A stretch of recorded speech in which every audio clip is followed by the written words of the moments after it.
going to demonstrate how to give CPR on a person. As a nurse, I see how important CPR is on a daily basis, how it really, could save lives. But the thing about CPR is that it's not, you don't have to be a healthcare professional to know how to do it and to essentially save someone's life. So today I'm going to tell you what CPR is. I'm going to show you how to do the steps to do CPR, and then I'm going to demonstrate for you actually how to give CPR. CPR stands for cardiopulmonary resuscitation. So the first thing you're going to want to check if you see a patient, or if you see a person, on the floor, you're going to look at them, you're going to see if they're breathing, and then you're going to check to see if they have a pulse. That's very important. You have to check if they have a pulse. So then the guidelines of CPR are constantly changing, just like in everything in the medical field.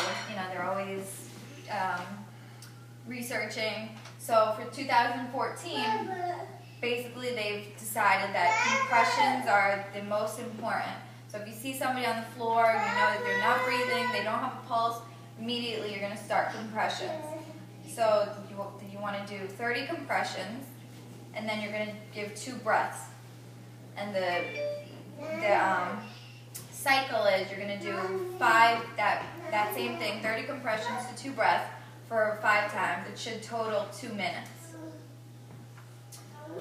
So now that you understand the steps to it, I'm going to demonstrate how to do it. So this is my person. And they're not breathing, they don't have I'm feeling for pulse, they don't have a pulse, so immediately you're going to start the compression. So you lock your hands like this, you're going to turn, and you need to make sure you have a strong posture, because you really need to compress hard. You have to go at least 1.5 to 2 inches deep.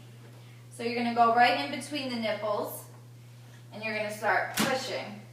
It's a Barbie, so I can't really get the full effect of it, but you're going to push 30 times and really, hard. After that, you're going to lift up their chin, put your 2 fingers by their nose, lift back their chin, and give them the 2 breaths. When you give the 2 breaths, you want to make sure that you see that their chest is rising, otherwise they didn't really get the breath. And then you're going to repeat the cycle. You're going to interlock your hands, 30 compressions, 2 breaths. If you're the only person here, you want to make sure that you're giving the hardest compressions that you can give, but you also want to make sure you call for help, because you are going to tire, because you're giving it really hard. So if you get tired, you're not going to be able to give the maximum strength of the compression.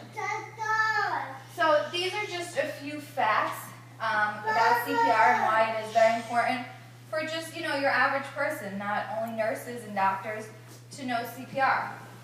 Because effective bystander CPR, provided immediately after cardiac arrest, can double a victim's chance of survival.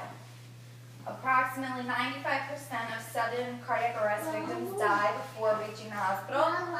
So therefore, if you are just a person and you see somebody down, if you start giving CPR.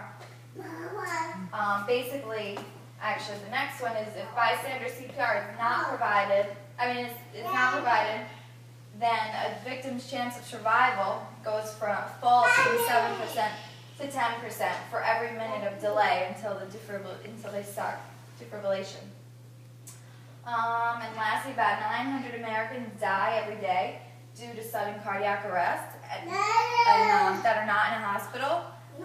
So basically, nobody's there to start the CPR, so they die. So basically, I think it's very important, like I said, not only for the healthcare professionals, but for your average person to know CPR, because you really can save lives.